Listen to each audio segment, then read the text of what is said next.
Okay, yeah, so this is my semester presentation for, sorry. So my semester presentation for my independent study on optimizing inverse kinematics in redundant systems, which sounds a little weird, but I'll get to that. All right, so first, I think for a presentation on inverse kinematics, we gotta explain what inverse kinematics even is. The best way to describe it is figuring out, the angles of, for example, a robotic arm based off of a desired end position. So, think about your arm. You want your fingers to be right here in space, but your body needs to figure out, okay, well, what angle does this joint need to be at? What angle does this joint need to be at? What angle does this joint need to be at? In order for you to actually get to that position. And the entire idea behind inverse kinematics is figuring out, okay, what angles what angles do we need for that end position? And there's two main types of inverse kinematics. There's redundant and non-redundant inverse kinematics. And non-redundant is the simpler one, which I think is my next slide. But yeah, here's so it's used in a bunch of different things. Animation, simulation, and robotics. So this is an example of animation or simulation that are pretty similar. So yeah, non-redundant systems, they're pretty simple because they have a finite number of solutions. So if you have just two joints, you only have two solutions. You have the solution that is, for example, if you just consider my elbow and my shoulder as the two joints, you only have this solution, and then another solution, if my elbow could go upwards. And so, yeah, those are the two solutions for a two-joint inverse kinematic system. And they all just use basic trigonometry to find those angles. Technically, there is a one-joint arm, which would be this. It's just a triangle. You have an end position, and you just and the length of your arm is the hypotenuse of the triangle, and you use your x and y coordinates as the sides of the triangle to find that angle. Just a three-sided triangle. And then for a two-jointed system, it's a little more complicated.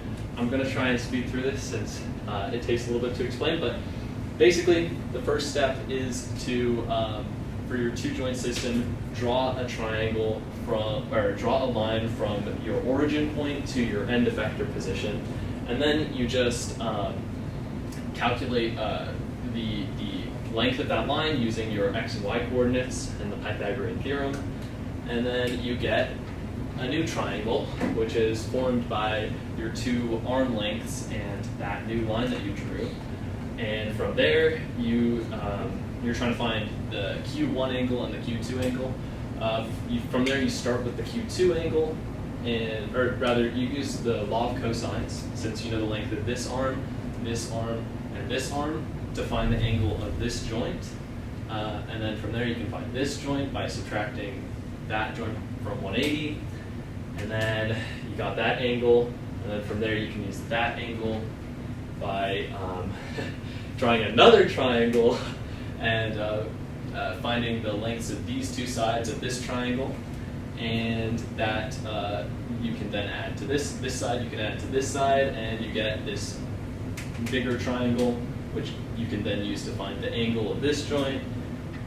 And then one last triangle, you find the angle of that original larger triangle at this point, and you subtract what you found to find Q1. So that's how you do a two-joint system. It's actually pretty simple in comparison to redundant systems because in non-redundant systems, obviously, you only got those two solutions. And you can just use this for any length of arms or whatever. All right, so yeah, this is the final two equations that you would get for those two arms. These are kind of general things that you can just basically plug and play for any length arm. All right, and then redundant systems, that's three or more joints. So basically, if you start to think about your hand and you think about, okay, well, now I'm going to include my wrist in the calculations. Now there's like an infinite number of ways that you can get to that end position with those 3 joints, or even if you include the rotation of your shoulder as another joint. So it just becomes way more complex because you have to figure out which solution you want to use in a given situation. So there's like 3 main strategies are the 3 most common strategies that I focused on. There's like tons of them. And the ones that I did were the Jacobian pseudo-inverse method, which we'll get to, and then the Dantley squares, which is basically just a small variation off of the Jacobian pseudo-inverse, and then optimization, which uses quadratic programming, which I have not reached a point of understanding where I have been able to make an implementation, but we'll get to that. So while more complex, having more joints obviously gives you more flexibility on how you want to use those joints. Yes. Okay, so the first one, Jacobian pseudo-inverse method. It's technically the most straightforward of redundant solvers, but that's not saying too much. It struggles with singularities, which are basically positions in which a small change in your end effector position will result in a huge change in the angle. So like in this animation, for example, you see that once it reaches that middle point, it snaps really quickly. And that's not great for like robots or animation because it's just like motors will burn out, or like it'll look like, I don't know, some animation's breaking an arm or something. So the math behind this uses vector manipulation and partial derivatives of the joints, which can be expanded. And a little fun fact is it was discovered by 3 different people independently, the pseudo-inverse method, by E.H. Moore, who's in the US in like the 1920s or something, and then Arne Buurhammer or whatever in somewhere in, I don't know, the Northern Europe or something. And then Roger Penrose, I think back in the US in like the 80s again. So. Is that the Nobel? Yes, that Roger Penrose. And then, so the Jacobian pseudo-inverse map, the first thing you have to do is calculate your forward kinematics, which is the opposite of inverse kinematics, obviously. You have a given of your angles, and you have to figure out where your arm is located in space. So you have to create an equation for that. I'm doing a 2 linkage system as an example, since it's a little simpler than a 3 one, but it's infinitely expandable, which I will show how. So first, you just calculate the x position of your first joint by just doing some basic trigonometry, because you have the angle and you have the length of your arm, so you can just do SOHCAHTOA to find that end position. And then from there, you can find the relative position of this to the first joint by first adding your angles, since this is not an absolute angle, so you have to add these 2 to find the absolute angle of this one. And then you just do the same thing, trigonometry, and you come up with these 2 equations, right, or these 2 terms in this matrix or vector right here, which is just that you can expand as you get more and more linkages. So it would be A3 cosine Q1 plus Q2 plus Q3 if you were to add another term to that. Anyway, so that just gives this just gives you that end position. Okay, so then so then you have your 2 equations, and then you have to take the partial derivative of each of the equations, and that will let you form a Jacobian matrix, which is just the partial derivatives of an equation with function with multiple variables. And then from there, you can plug it into a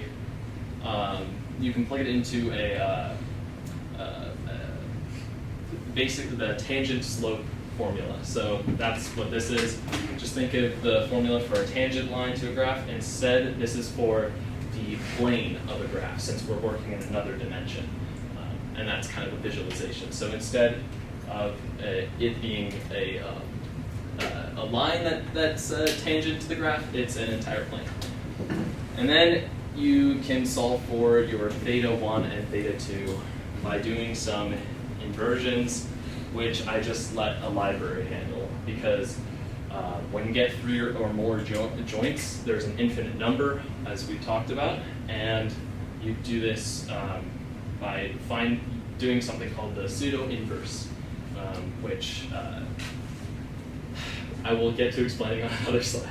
So in this case, the pseudo-inverse is just handled in my program by the library NumPy, and yeah.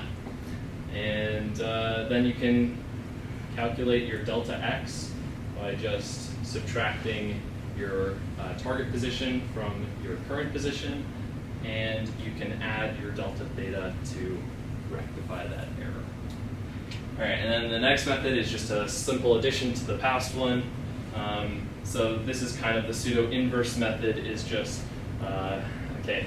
The easiest way to describe it is you first multiply your Jacobian matrix by a transposition of that Jacobian matrix, and then you can add another term to turn it into again these squares, which basically the simplest way to describe it is that it adds a little bit of a buffer. So if there is a sudden movement in the arm or something, it creates, it just doesn't snap immediately, it just takes like a lot more time. It can make it a little less accurate, but it will nonetheless not break the arm if there is a singularity. So yeah, this solves that singularity issue. And then quadratic programming, I haven't been able to figure out exactly how to implement this one yet, but it's very similar to linear programming, where you're kind of maximizing some point in kind of the intersection of a bunch of graphs, which is done in like economics, but this time with like quadratic equations, more complicated like equations that you can now choose what you're maximizing for. And it can be anything from like maximizing the amount of force outwards from the origin to how quickly the arm moves, to how efficiently that arm moves as well. Yeah, and then let's see, what did I have? Oh yeah, so for my plans for the future is to make like a robot arm that I can showcase all of these ideas for. I've already CAD'd a simple design here and ordered some of the components. Yeah, and then being able to showcase different solvers. Hopefully with that, once I figure out how to do quadratic programming, which will allow me to optimize speed, that external torque, or maybe even like a living factor. So like what makes an arm actually look alive, like an animation or not. And yeah, I think that's where I'm at. So yeah, questions?